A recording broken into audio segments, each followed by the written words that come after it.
Hey, as a fan of Yu-Gi-Oh, I've seen a lot of reviews for all these fun new nostalgia decks that Konami's been putting out, and a lot of these reviews are from a competitive perspective.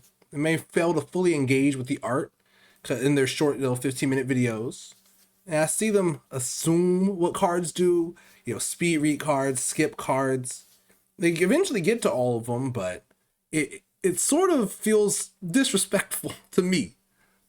So, as someone who loves this game for what it means and its identity more so than its actual high level gameplay, uh, this is going to be a pretty positive review, regardless of whether these cards are competitively good or not. So, with that in mind, let's get started with the Limit Over Collection or Magnificent Monsters cards.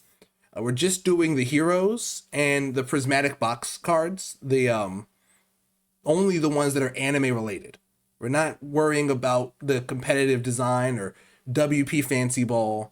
This is not a fresh review either. I've seen these cards. I've seen them get played even, at least in terms of the OCG format and the TCG format, people talking about them, and in Master Duel if they're there already. I don't think any of them are. But I just love thematic designs and novel interactions. So these are not first looks, but active rereads. And we're starting, as you see on already, the Dark Magician, the Pharaoh Servant. So I'm going to read this as if I haven't read it before, so I can refresh myself and not make any assumptions about what I think it does without reading it actively with you all.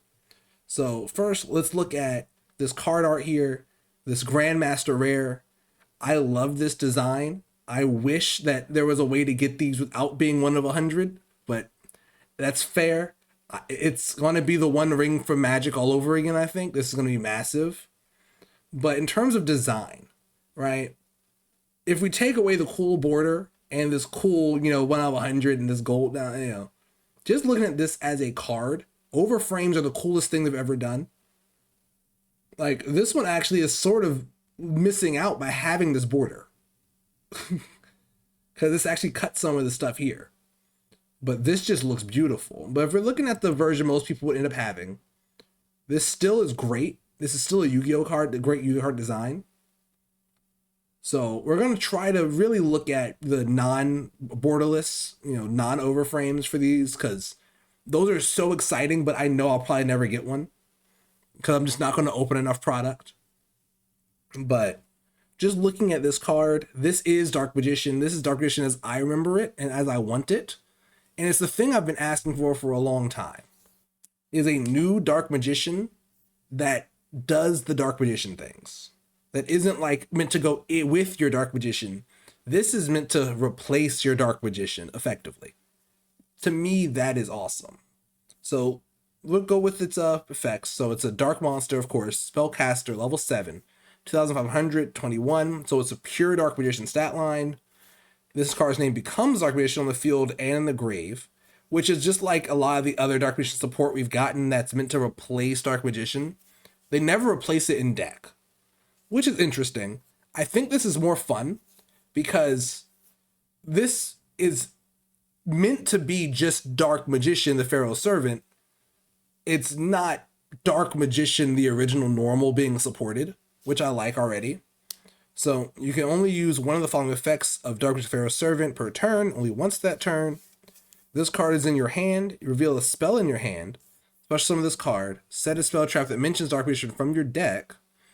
And then it also has quick effect. You can discard a spell, destroy all spell and traps your opponent controls. So let me just pull up this and read this a bit closer for just seeing what it says in English version. Make sure I'm not missing anything here. Okay, only once that turns. In your hand, reveal a spell in your hand, summon this. Yeah, this reveals a spell. It didn't send a spell, yeah. Summon Dark Magician that mentions Dark Magician from your deck. And then quick effect, you discard a spell, destroy out stage your opponent controls. Yeah. God, this looks so good. Look at these level stars. Okay. So now we know. So my take on this, based off this design, if you look at that summoning condition as Duelist Kingdom, right? I can just play the Dark Magician. If you were to build a Dark Magician deck and take the normal monster Dark Magician out of it and put this in instead, You lose all those weird ways to summon Dark Magician from your deck, but that's in a Dark Magician deck, right? I think this card is generic on purpose. So if it's in your hand, you reveal a spell to summon it. Any spell. So it wants a deck with a lot of spell cards. You know what character has a lot of spell cards? Yugi. You special summon this card, and then you set a spell trap that mentions Dark Magician from your deck. There's a lot of those, and while I don't like most of them, the ones that are fun are like, say, Gaze of Timaeus. That's fun because that's very anime. So, what this sort of means to me, and just that search effect, right? It wants to get a normal spell, really, which could mean you get Bond between teacher and student if that's a normal. Let me pull that up actually, real fast, off screen here. So let's see, Bond between teacher and student, is that normal? Yeah, it is. Yeah. So that's the card that I think really wants to go with this more than anything else in terms of pure character deck play. Because Dark Magician for Yugi is not something you build around. His deck is not built around the Dark Magician, which is why I like this design and how they've done a lot of these cards, as far as I remember, are going to be very much like this. They don't want archetype. They don't want deck that cares about them by name very much. You can basically treat this Dark Magician card the same way you treat Diabellstar. You put her and one of her support cards in the deck, and she gets her own card. She actually has the same stat spread as Dark Magician, same typing and everything, which is very fun. But she's effectively a Dark Magician. So what this lets you do, let's say you're going in a character deck direction, you probably aren't running all those weird Dark Magician support cards like Eternal Soul, which I think is a bad card anyway. This is just something you put into your good deck. Like, you could put this in Ritual of Light and Darkness, which I will review that in the future for sure. Probably very soon, honestly, because I have some takes on that. But revealing any spell summons this guy, sets up your plays for the next turn, just like Diabellstar. This is an engine. All this card is missing is things that mention Dark Magician that do something destructive. Well, we have those, right? We just don't play them. You have your Dark Magic attack, which it just searches, which is really cool. But speaking of searching Dark Magic attack, it is a quick effect on legs Dark Magic attack for any deck that runs a lot of spell cards. That is ridiculous. So if you think about it this way, if you go first and play Dark Magician the Pharaoh's Servant, and you get Bomb between teacher and student, let's say, just incidentally, you activate it, you summon your Dark Magician girl, you set your Dark Burning Magic. So you have your board wipe everything quick effect. Your opponent needs to board wipe you now, or else they can't really commit to anything without going to battle first. And then this, having that back row pop, means your opponent can never, like legitimately never field a spell card, a continuous spell, or a field spell. They cannot set up a bunch of traps during their combo without just losing them on the spot. Like Draco Tail, if they end up running into this, they could theoretically lose any back row they searched on the way to their fusion play. Theoretically, if things are set up wrong or something goes wrong, right? They can still bounce this and get it out of the way. They'll just lose their guy to the Dark Burning Magic. But it's just thematically. Thematic Dark Magic attack as a quick effect feels very old school anime design, where we had, Monster Reborn was a quick play. Stuff like that. And this is on legs because it's Dark Magician's attack. It doesn't need to be a separate card. This is what Dark Magician does. I love this. This means in a current Yu-Gi-Oh deck, whatever your favorite deck is, you can add this card to it. And it'll operate without changing your deck at all. You don't need to even add any Dark Magician support cards to your deck if you don't want to. This is just a discard a spell, board wipe. Ojama can run this and have Dark Magician in it because this is old school design. This is generic good card. I love that. All right, so we're going to go on to the next one now. I think I've talked this one to death. We're going to look at Karibo Multiply. Oh, that looks nice. I like the stars going out of the top. That's really cool. Wait, where did the star come from? Oh, it's actually straight up not on this art. It's hidden up here behind it. Oh, that's so cool. So they're not just blowing this up either. They're adding. Oh, that's awesome. So, Karibo Multiply. When your opponent activates... Dark Fiend effect, level 1, 300, 200. So it follows all the Karibo rules, right? There's every Karibo stat line, as it should. When your opponent activates monster effect, or an opponent's monster declares an attack, quick effect, summon this from your hand. So, first things first. The fact that it cares about monster effect or attack is important. The fact that it just summons itself is also very important. Because if it's on attack declaration, summons itself, it does cause replay. As far as I'm aware, this should cause a replay. And then, while it's on the board, when your opponent activates a monster effect on the field or during damage calc. So, if you play this during your opponent's monster effect, they've already activated it. So you can't chain this to it, whatever this is going to do. Because two separate instances of your opponent active monster effect. And it has to be on the field, which it's Karibo. I'll get to that in a second as to why this is interesting. Or during damage calculation, which I believe means after the replay, you're still in damage calc when you can activate this. When opponent's monster attacks, quick effect, it has to be a quick effect. I don't have to assume that when I'm reading it without getting there. We know.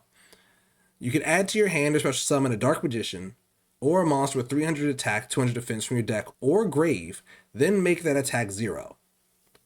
During damage calc, make that attack 0. That's cool. So that means you can't get out of it. You have to eat that.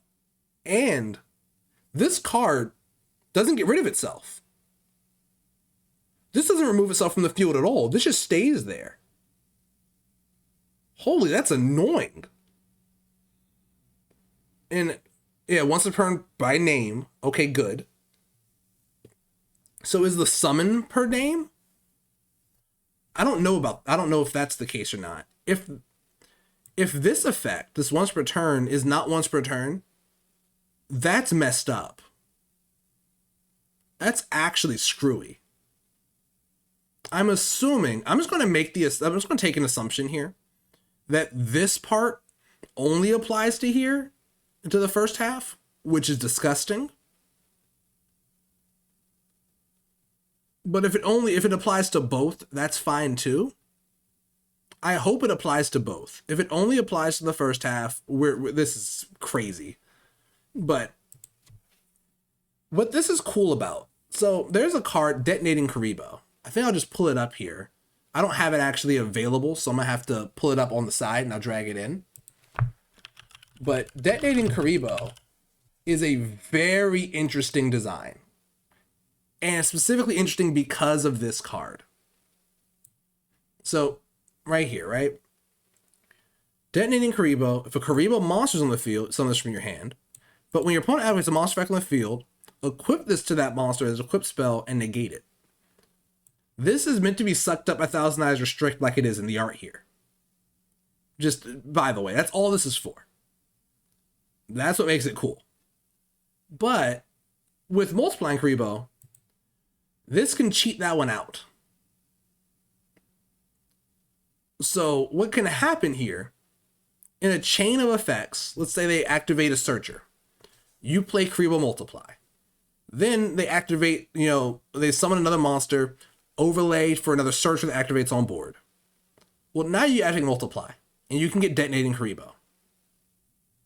So now, you have a weird situation where if they activate another monster effect on the field, Detonating Karibo equips and negates.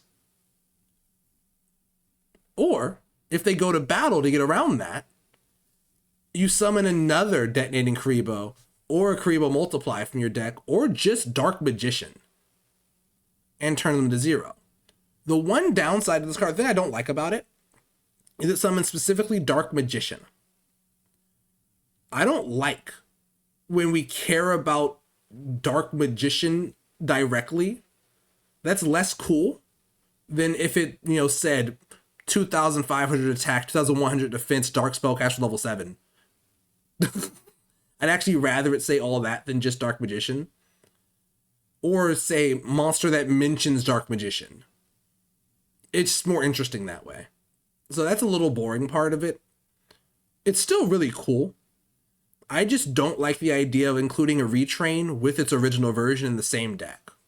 I find that silly. I also don't like the idea of running 2 Dark Magicians in a Dark Magician deck. Like, it just seems thematically incorrect. And that's important to me. But this card is very powerful in a way that's, I think, a little, annoying to play against. This would be very annoying to play against, which may make this not super fun in a casual setting. Because if this isn't once per turn, every time you do something, your monster is just going to lose. You have to be running a very a very powerful thing, like a monster with removal on it, or use hard removal to get past this, it feels like. And I think this, no matter what, unless you negate this, always gets its value. And if this isn't once per turn, it can just get more copies of itself, which seems sort of messed up. But actually, no, that's genius. That's not messed up. That's absolutely genius. It's multiply. I never thought about that. This is Karibo multiply. It summons Karibo over and over again. And even searches more Karibos if necessary. So theoretically, you can do this really silly thing of they swing at you, you activate this effect, tutor up Karibo to your hand, and then make their monster 0. Their next attack comes through, you Karibo and you take no damage. Kind of silly thing. Or use Curryborn and get the card back, because that's still the same stat spread. That's really cool. It also works with the Karibo brothers, because they're all following its stat spread, which I think is also extremely enticing to me, because 5-star Twilight is fun. So this is so cool. Holy crap. I knew this was cool, right? I've been excited for this card for a while, but reading it through and talking through it, this is sick. It's such a cool effect. Wow. Okay, I'm starting to repeat myself. So we're on to the next one.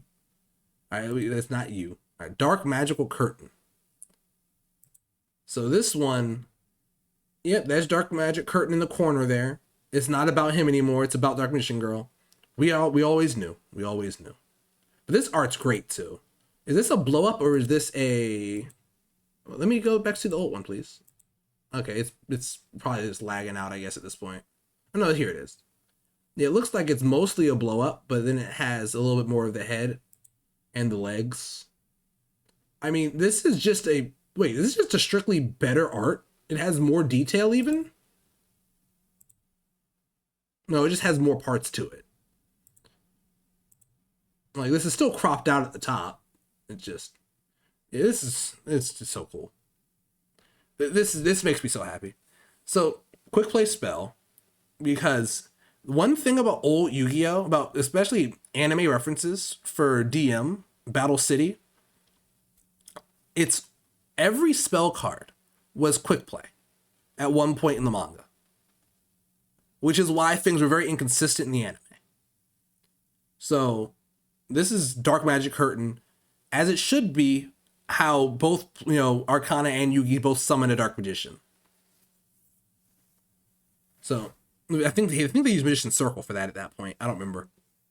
But either way, summon a Dark Spellcaster from your hand or deck, but no one can activate them this turn, which incentivizes you to summon a normal, because there's no downside.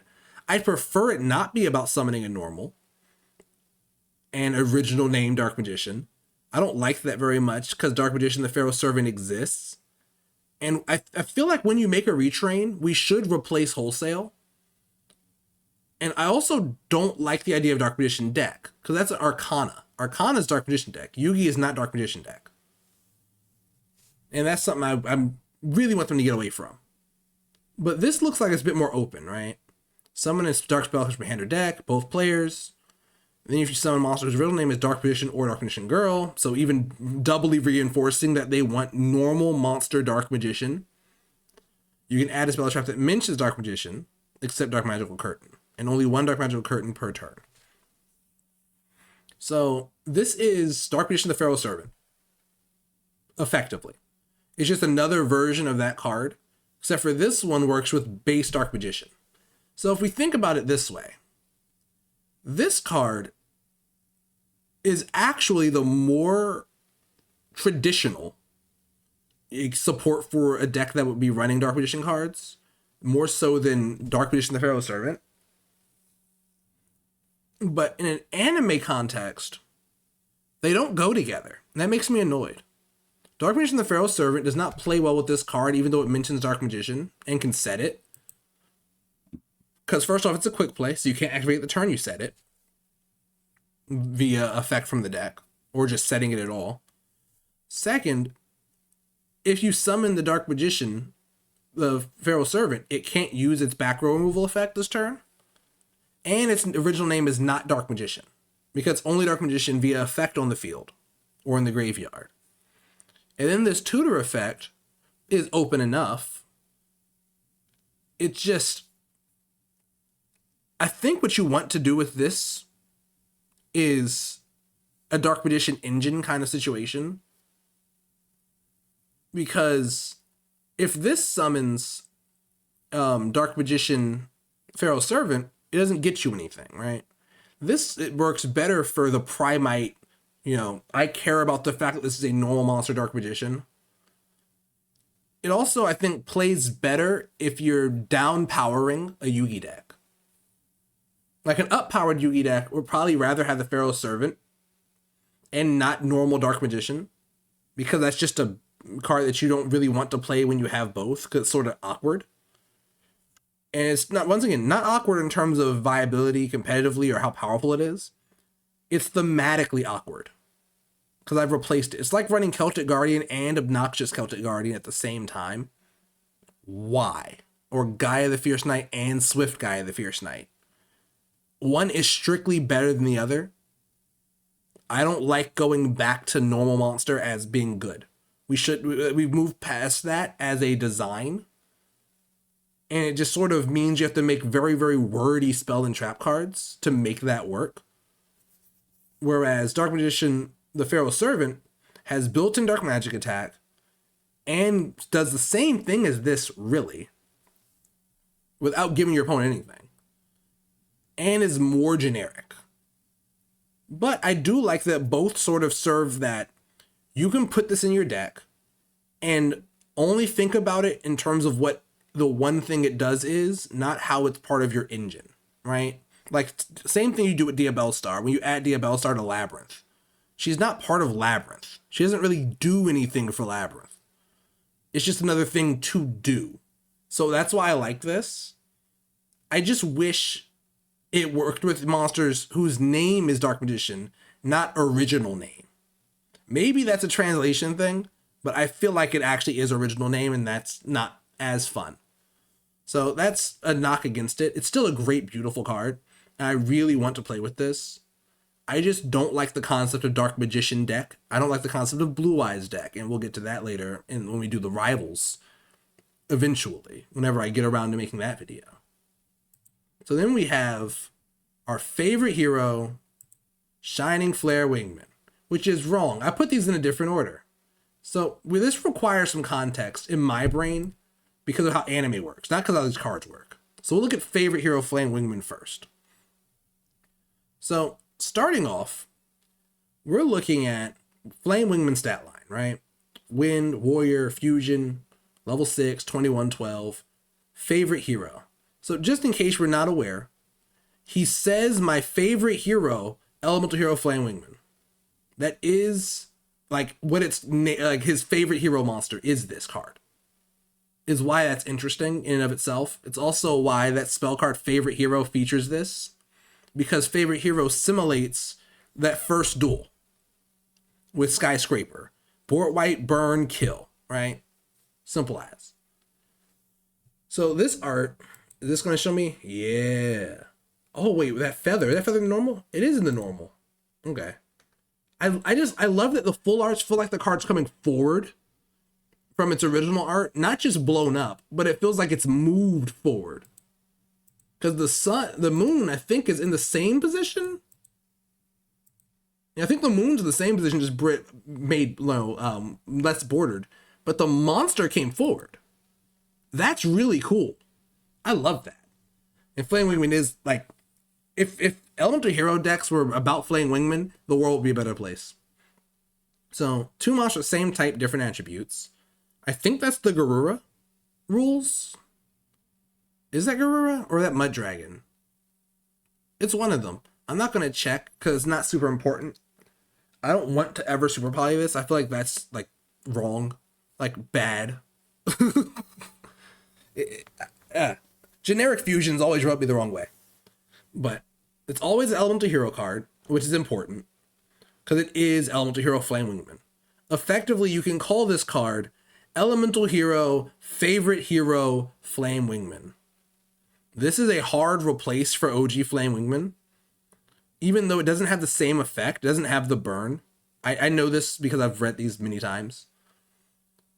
It's still meant to be a replacement, and it's a good replacement. It's a better replacement even than the one we got that tags out into Sunrise or whatever.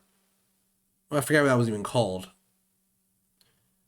So, when attack is declared involving this card monster with 22 or more, gains 1,000. Skyscraper. It's anime Skyscraper, though. So, Skyscraper the anime in the first couple duels, it always buffed the 1,000 attack, no matter who was battling. In the TCG, it was when you battle. So on offense, it worked, on defense, it didn't. In the anime, it worked on defense, which is why it was a problem, and people had to actually remove it to get past it. Then you can special summon one level 4 lower monster from your hand in defense. Interesting. So there's a reason for that we'll get to when we get to Shining Flare. I know this already. I've like I said, this is not fresh review. Like, it's not a fresh take. This is my basically re-review. I'm going through these properly with, my active commentary. So this is going to come out, swing, 31 against anybody, and summon a guy. And it doesn't care what guy it summons, which is funny. This actually can let you summon Dark Catapulter and it already be in defense position. Which is fun that it just bypasses that stupidity that they did. The bad adaptations. This also puts Clayman on the board, or Bubble Man, even though it won't draw.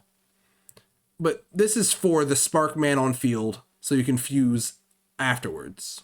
Because a monster was destroyed by battle this turn, quick effect, fuse using monsters from your hand or field. So any fusion that requires stuff on field, you can make with this, is what it sets up for you. Right? Which is great. And each effect once per turn. So if you swing at this twice, it won't gain the stats twice, it looks like. And its summon effect also will only happen the one time. And the kill fusion summon will only happen the one time. But it fusion climbs. So it sets up the whole thing for a proper fusion summon Flare Wingman, which is cool. What I find weird, this special summon part, while it's useful for what they designed it to do, it feels totally out of place and random. Like, it just feels wrong. I'd rather this be the burn effect from Flame Wingman. But that gets covered in the Shining Flare. This does have to kill in battle diffuse, so it really will never happen. We just have to accept that. So in the actual Elemental Hero deck, it's really just for this effect. Like, that's what it is. It's super poly bait. which is okay. I just wish it was a bit more threatening. Currently, it just kills 31s and is a super poly target. It kills 3000s. It doesn't even protect itself or make that easy to do to trigger its battle on kill effect as well. Though it doesn't care if it kills my battle. Hold on. If any monster destroy a battle this turn. So if this is on the field and you swing into my board and not this, I do get diffuse. Which actually is a bit more interesting. It's a little annoying thing to think about, right? So in a pure elemental hero deck, if your opponent wants to actually get through this, they have to swing at this first and beat it. Otherwise, they kill anything else, you get to poly at instant speed. Okay. And the summon from your hand defense could get you another way to defend yourself. All right. I'm a bit more down for this. It's a very boring design, though. Like, this is very boring. This is probably the most boring card in the whole set, probably. I wouldn't be surprised. Like, this effect isn't interesting. It's just Skyscraper. And it's limited by once per turn. Why? I don't know. I really don't know. Wait. Never mind. I know why. This is permanent. Oh, now it's much more interesting. This is much more interesting. And you probably give it my favorite hero as well. Because it does fit the profile. And then it just is Flame Wingman. Which is sick. And does it stack with Skyscraper? Do both proc? That could be fun too. Alright. I think I've harped on enough about this one. Alright, now we can go to Shining Flare. So the reason that summons a monster to the board is this needs a monster on the field. Plus a fusion. So the thing that's interesting about this is a lot of the time in the anime, this is summoned by normal summon Sparkman, and then you Miracle Fusion the Flame Wingman from the graveyard. Is what this is referencing. Because Miracle Fusion rarely use pure graveyard early on. And so let's go ahead and look at it. It's light, warrior, fusion, dark magician stat line because it's protagonist boss. It's the actual boss. At least for the first half of the show. This was like something they were sort of doing early on. They stopped doing it immediately. After this, 5Ds, they never did this again. Like Stardust is the closest thing we have and it doesn't match this properly. And nor does Junk Warrior, which is the actual Dark Magician of that series. So, Light, Warrior, Fusion. Fusion plus a face that monster to the field. It's always an elemental hero. And let's look at this full art. Yeah. I want to play that. I want to play that bad. Alright. So, especially for the extra deck, shuffle 5 monsters from your graveyard into the deck. Then draw 2. And if you do, gains 1,000. So this is a much weaker bonus than normal Shining Flare Wingman gets in terms of the stats, because that scales with every hero in your grave. This card is, of course, strictly better in every way. You would never play that old one again. This is just a hard replace as well. And because of how easy it is to summon, it gets to inherit the Flame Wingman effect that Flame Wingman should have had, the favorite hero version. So let's see. This is Pot of Avarice. I am a sucker for a Pot of Avarice. It is one of my favorite cards in all of Yu-Gi-Oh! Because recycling is the best thing ever. It's bad in current Yu-Gi-Oh! It's not special or interesting now, but there was a period where games went too long. So that was really cool. So I like that it does that. It's basically 5th hero. It doesn't touch the banish, which would be ideal to actually unpunish your Miracle Fusion. But this is really sick. It's also a great super poly target. I wish it referenced elemental heroes somewhere in its materials. That's always, to me, that's a disappointment. It does make the card much more generically useful. Like, you will actually play this much easier because it doesn't do that. So I understand why they did it. I just sort of wish they did for thematics. But this is their new angle of, you can play elemental heroes without playing an elemental hero deck, which I like a lot for a casual player or someone who likes nostalgia but wants to still have a chance to win the game, you don't have to full commit to elemental heroes to play your favorite monsters, basically. Same thing with the Dark Magician card we saw earlier. You don't have to commit to playing Dark Magician to play Dark Magician. Like, you're not playing a Dark Magician deck. You're not forcing it. You can just throw it in. Any deck with Super Poly can throw this in there, and it beats fusion decks. Woo. And then it also is a Pot of Avarice. That's solid. And it has a Flame Wingman effect, which is great. This is exactly what I want. And I think this card could have legitimately been had with the same exact materials, same exact effect, and if it was printed back in, elemental energy, it wouldn't have been broken.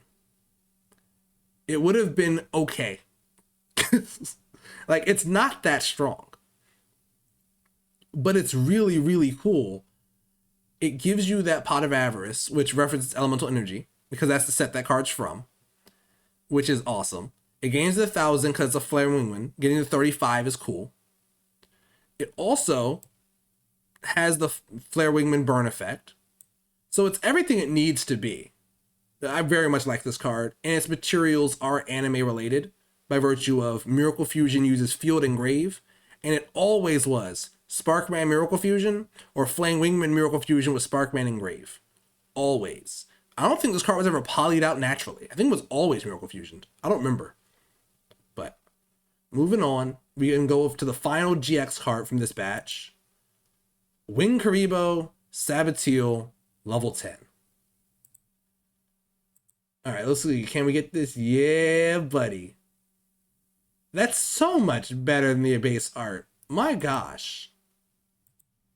So much better. It's beautiful. So level 10, Light Fairy, 300, 200, which is important, as we saw earlier. So reveal this in your hand, pay half your life points, search Poly or a Fusion spell, shuffle this into your deck, and you're locked into heroes from the extra deck for the rest of the turn. Alright, so just there. That is Saboteel's effect.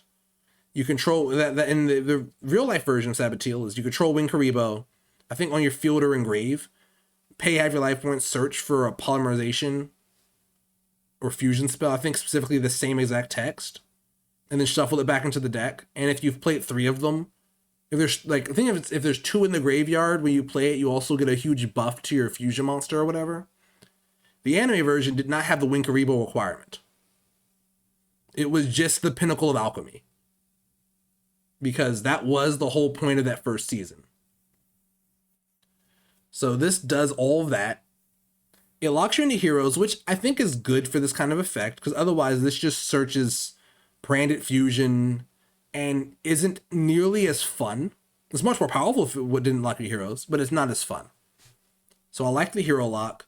What I don't like is this still leaves open Destiny heroes. It leaves open evil heroes, which, well, evil heroes are fine. It leaves open vision heroes. I don't like that. Or masked heroes. I don't want any of that with this. This is anime support for Wing Karibo. That's what it belongs in. I also find it a little weird that this doesn't count as an elemental hero or a favorite card, because the Wing Karibo level 6 retrain they did does. So that's interesting. Alright, so during your opponent's turn, if you have 1,000 or less life points, quick effect, summon this from your hand, inflict damage opponent with the highest attack on monster control. Your choice of tied. Each effect once per turn. Alright. 1,000 or less. So this is that Utopia Ray clause. And just comes out from your hand and can just kill your opponent outright, which is hilarious. This will never happen. If this happens, you deserve the win. You deserve to win, because you're in a situation where this can happen. That's special. Because that means you activated this. If assuming you never get hit, the only way to abuse this would be activated is 3 times over the course of 3 turns to go down to 1,000. Or do this and a hero lives and do this again, right? That's a lot. So you have to get there naturally. And then all it does is summon itself from the hand to burn. It's a worse Wing Karibo level 10 effect. Because Wing Karibo level 10, if you pull that off, your opponent's probably dead. This is much worse. and it doesn't stop them from killing you through it either. So this has to actually kill. Otherwise, you probably die. Because it doesn't do anything. So ignoring this burn part, this is a great card just to be able to tutor up Poly. And it's a Karibo for multiplying Karibo, which is nice. It gets Poly, it gets Miracle Fusion. I like that a lot. If you're splashing this, it's still a good card for, random burn deck to have in it for like fun. I wouldn't think about it though. This is basically an unsplashable. You're not splashing this unless you're playing favorite heroes specifically, which you might. All right, moving to our 5Ds start. So we have Stardust Dragon, Victim Sanctuary, which I believe is the name of Stardust Dragon's attack. I mean, not attack, it's special ability.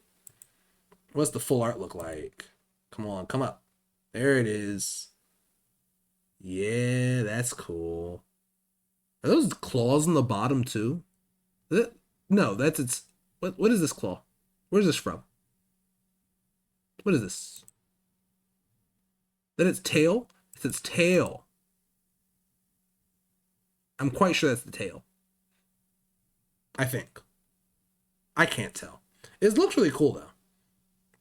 This is a little weird. Those are more claws. But those are its feet back there. I don't know. Weird. I like it though.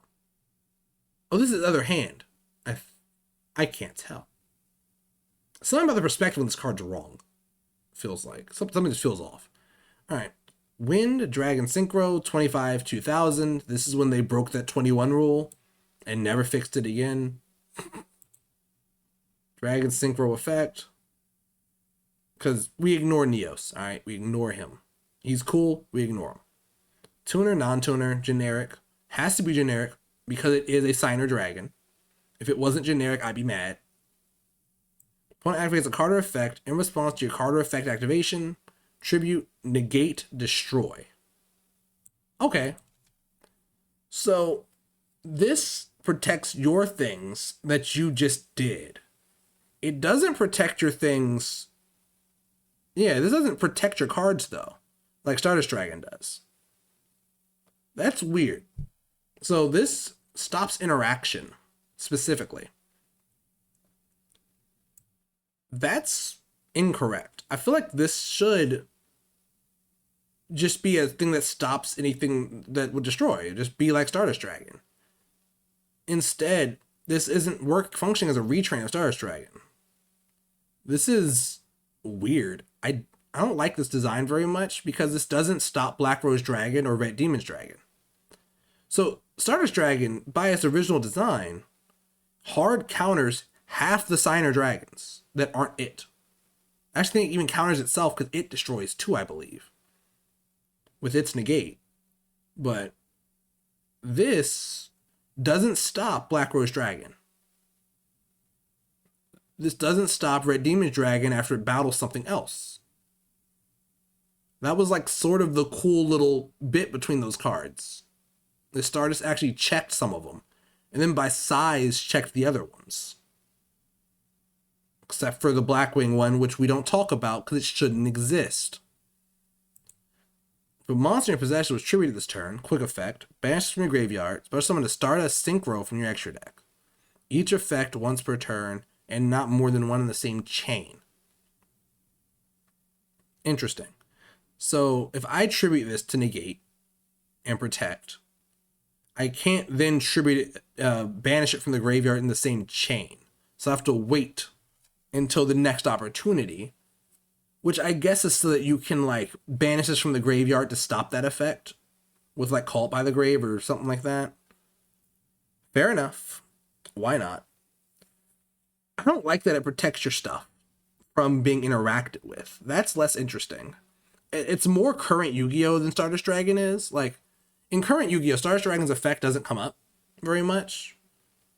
This will come up way more. But it's just less interesting, because it implies I've spammed out a bunch of stuff. Which doesn't feel right. And then it banishes summon a different Stardust Synchro. Now, there's a problem with that in and of itself of What's it going to summon? Stardust Dragon again? So I can't take the Stardust Dragon out of my deck? Am I summoning Stardust Warrior? Well, to me, that's not a real card anyway. Because it's not referential.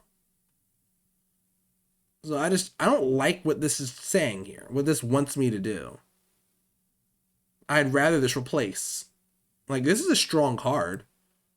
It will probably see some play somewhere at some point.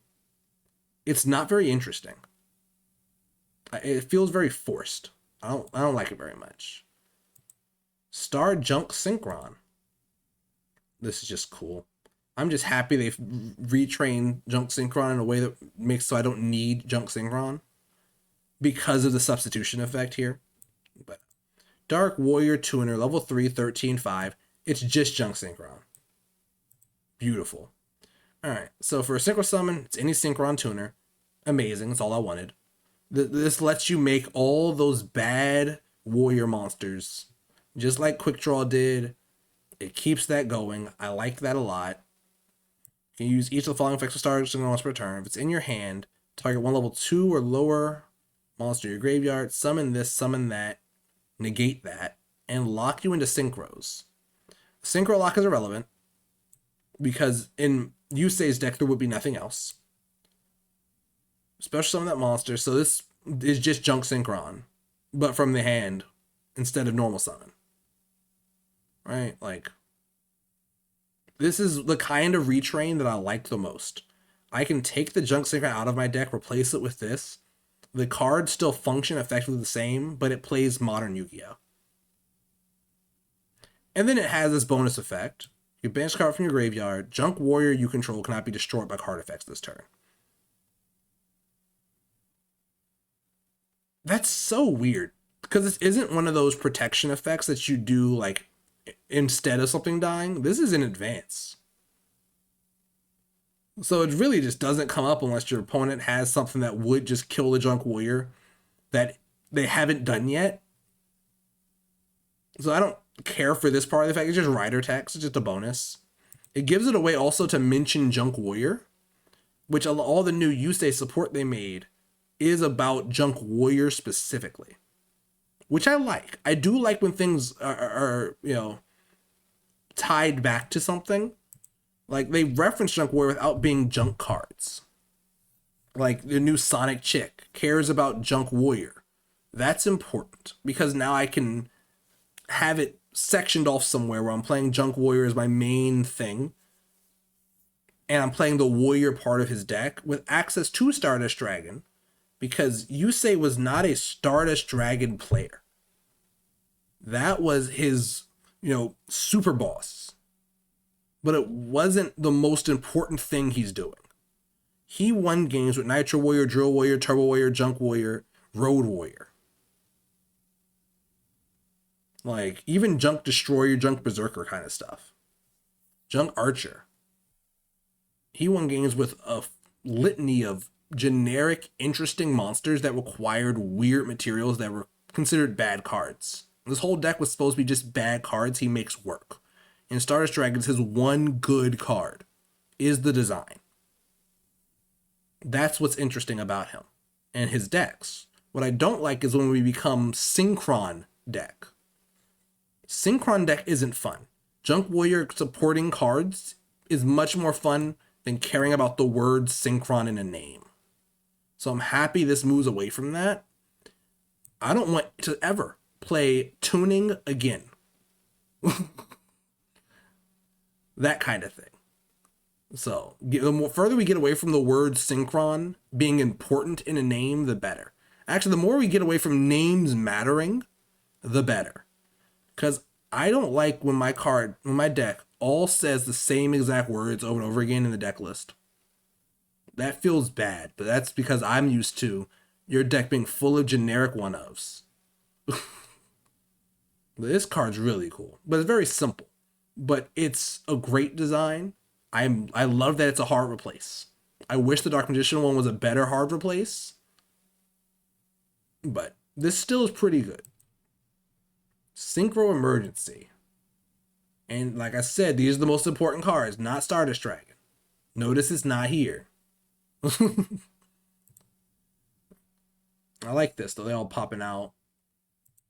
It doesn't really change much on the non-full art. I mean, it does, but it's like, meh. Mostly just everything pops forward. So, normal trap. If only opponent controls a monster. If only opponent controls a monster, you can activate this card from your hand. Special summon one monster from your hand, but negate its effects. Then, if your opponent controls a monster, special summon from the extra deck, you can special summon a Synchron from your deck. Okay. So starting there, this is hand trap, summon a monster, then summon a Synchron. I hate that it says Synchron, but I understand why. For balance purposes, so it doesn't just get any tuner. I don't like it, but it has to be.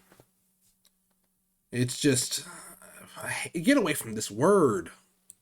But it's what it is. There's no other way around it. If it said tuner, it would be broken.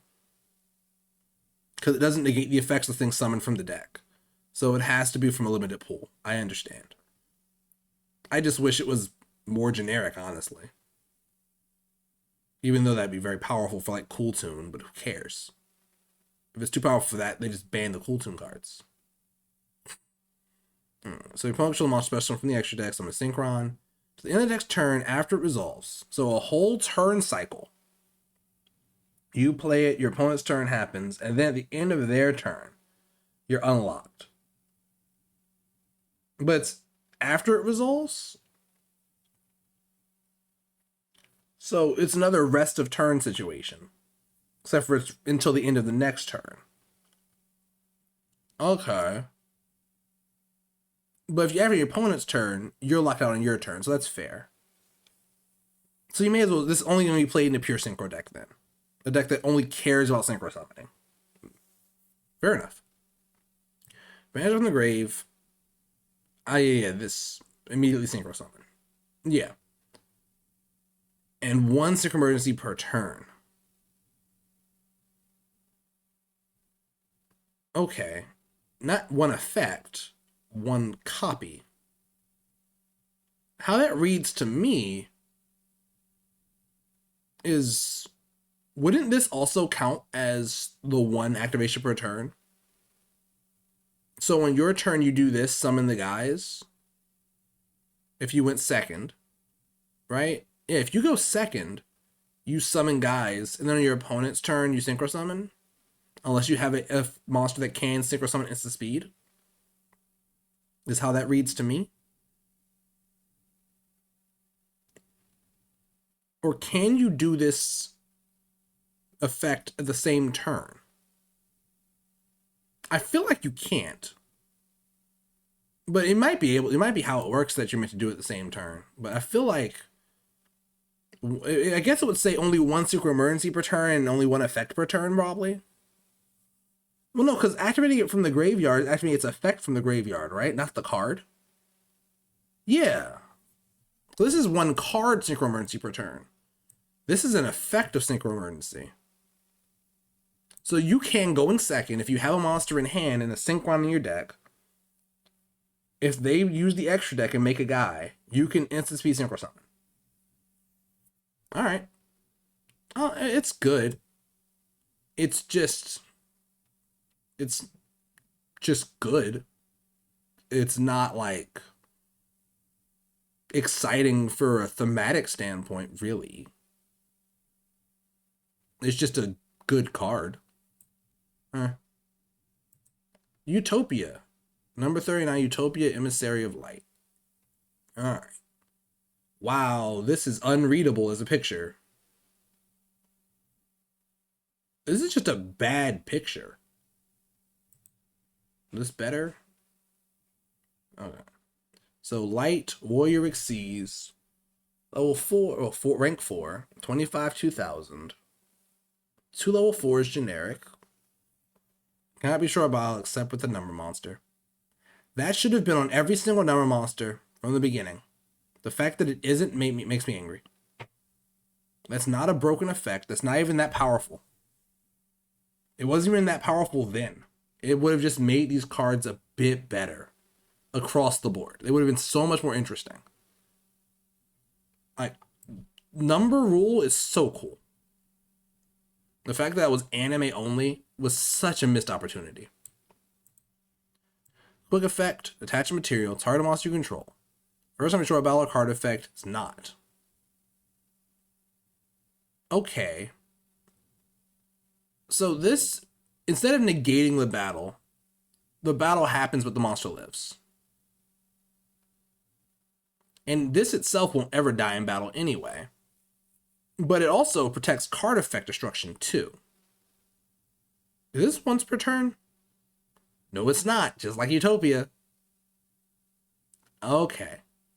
So you have to, you can protect two different things, but you can't protect the same thing twice. Got it. I think that's how that would work. I'd assume so. Unless you can target the same thing twice and protect it twice. It's just read weird. But this is a translation, so I don't actually know. When the second attack of each turn is declared, it gains 25. And it gains the effect of destroys a monster at battle, send it to the graveyard, summon it to your field.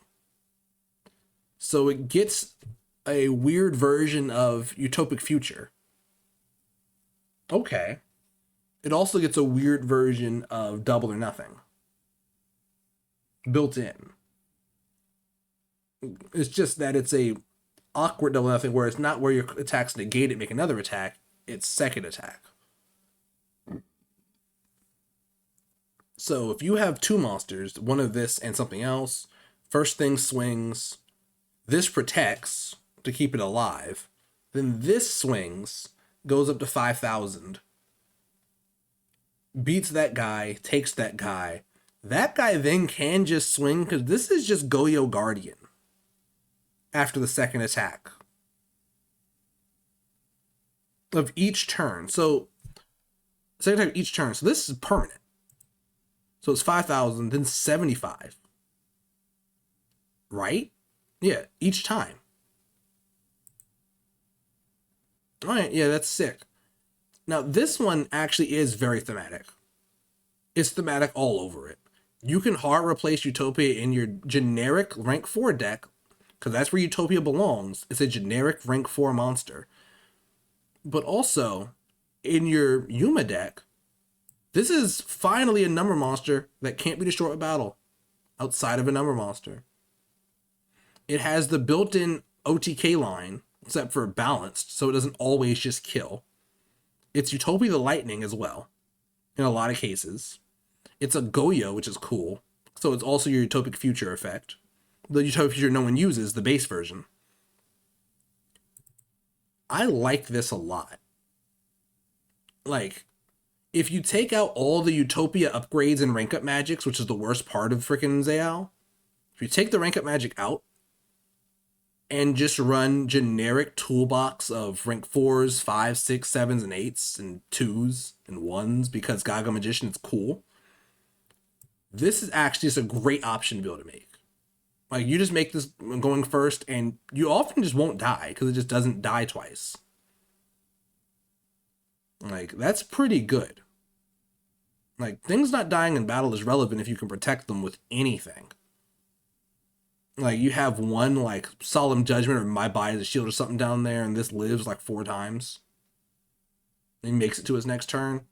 That's pretty cool. This is a very cool card. It actually makes me like Utopia, because Utopia was becoming very played out and annoying.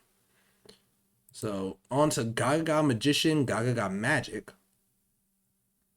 Load faster. While it loads. Dark Spellcaster, level 4, 15,000. It's just Gaga Magician. Okay. If it's in your hand, summon it and Zubaba Gaga Gogogododo from your hand or graveyard. And immediately after it resolves, Exceed summon a Zubaba Gaga Gogogododo Jin Heroic Champion number ZWZS.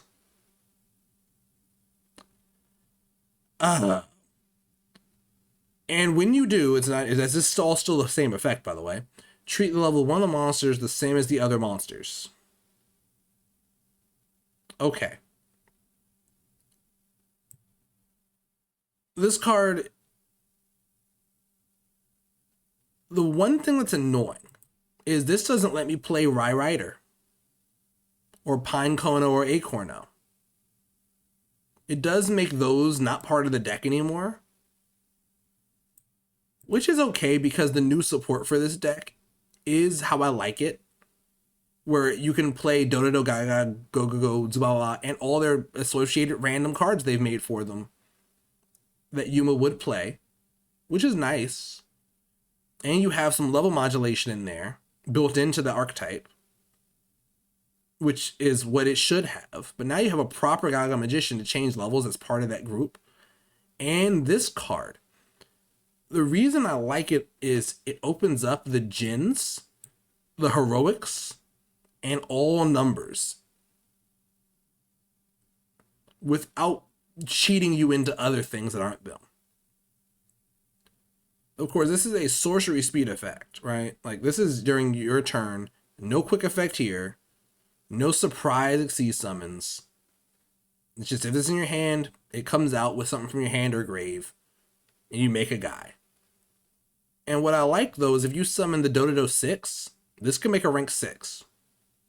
So you can have some of that old feeling of what Gaga Magician used to do, because it still has all those effects. It's just now part of that deck. It references everything, which could be relevant for cards that mention number if that comes up, or ZW, or ZS. So this is a really cool card.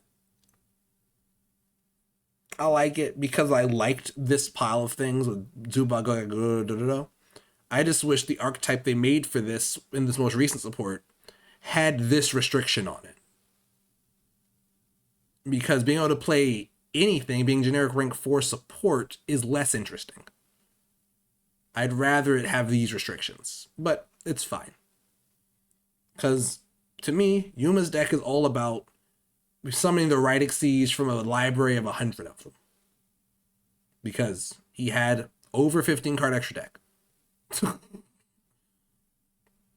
Alright, moving on to everyone's favorite, well, my favorite. Gaga Girl Cell Phone Subtraction. Now, it was only my favorite because Gaga Girl, when it first came out, getting that plus Gaga Magician together on the board and making like an asset golem was a lot of fun.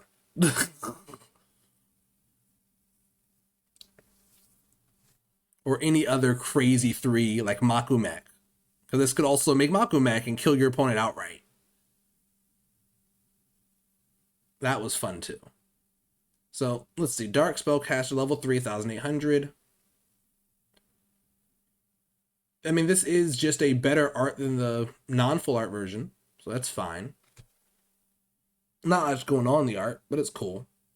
And does she have a phone? Yeah, she's on the phone. Good. Because that her cell phone subtraction is her actual like move name in English. And it's 00 call according to this website, which I believe I remember that from when I was watching the sub. But I love Gaga Girl. So, if your opponent special summons a monster from the extra deck, target a monster you control, summons from your hand, immediately exceeds something. Using this card and that card, treat its level the same as that monster's. And it has, if it's attached, make the monster 0 instead of when it exceeds something, make the monster 0. So, this is just Gaga Girl.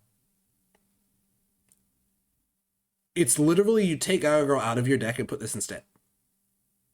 Same thing with the Gaga Magician, honestly. It's just Gaga Magician, the base actually has more flexibility than the other one.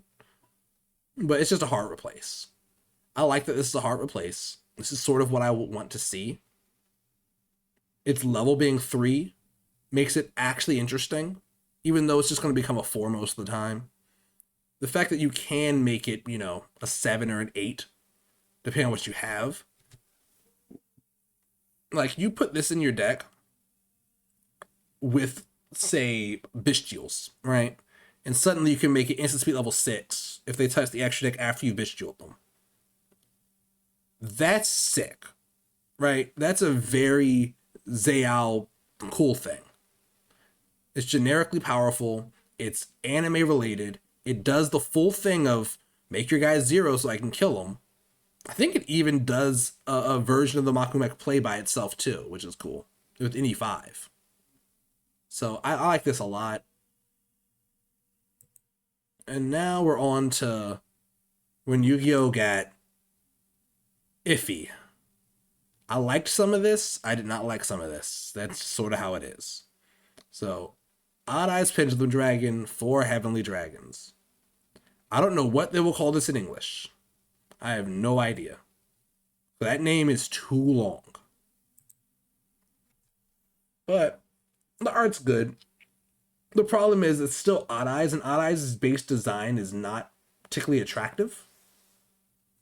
It's just not very cool. It's sort of bulbous. Its other forms are much cooler, and this looks way cooler than it looked normally. So, it may gain some points from me here. One thing I don't like is it looks like a T-Rex. Those tiny little hands and arms. So, Monster, Dragon, Dark Pendulum, level 7, scale 4, 25 to 1000. Alright. So, our Pendulum effect. During the main phase, you can destroy this card, add a Pendulum with 1500 or less attack to your hand. Rest of this turn, you cannot act on monster effects of the field until you Pendulum Summon. You can only use the effect of Odd Eyes Pendulum Dragon for only Dragon will return. The monster effect, this Pendulum Summon card gains these effects. Attack equals the difference of the Pendulum scales of the 2 card Pendulum zones times 300. Any battle your opponent takes from battles involving this card is doubled. If this card of the monster will destroy a battle or card effect, you can add this to your hand, then destroy your opponent's card, summon it. And you can only use this effect once per turn. So the summon effect is once per turn, if it's in the monster destroyed. That's interesting, actually. But if it's Pendulum Summon, it's a big beater that does double battle damage, like Odd Eyes Pendulum Dragon and Odd Eyes Dragon do, which is good. It's just a big beater if you get a big scale difference. I can get like, what? You can get it to 12 or 13 difference if you try hard enough with 0 to 13. Alright, that's 3,900 at best. But the Pendulum effect is the main thing. Odd Eyes Pendulum Dragon, but it doesn't search at the end phase, it searches now. But it locks you from monster effects in the field to Pendulum Summon. Which is less interesting. So this just replaces Odd Eyes. Just straight up, I guess, at this point. Yeah. It just hard replaces, and if you Pendulum Summon it, which is the only way you're summoning this thing, it gets all these. It also floats. If it's ever destroyed by battle or card effect, goes to your hand. If your opponent did it, it comes back. Which going to the field is okay, it just dies again, basically. Yeah. It's boring. Alright. So, I'm going to save the rest of this set for part 2, because we're already pretty deep in. There will be a part 2 coming soon, and we'll finish this up.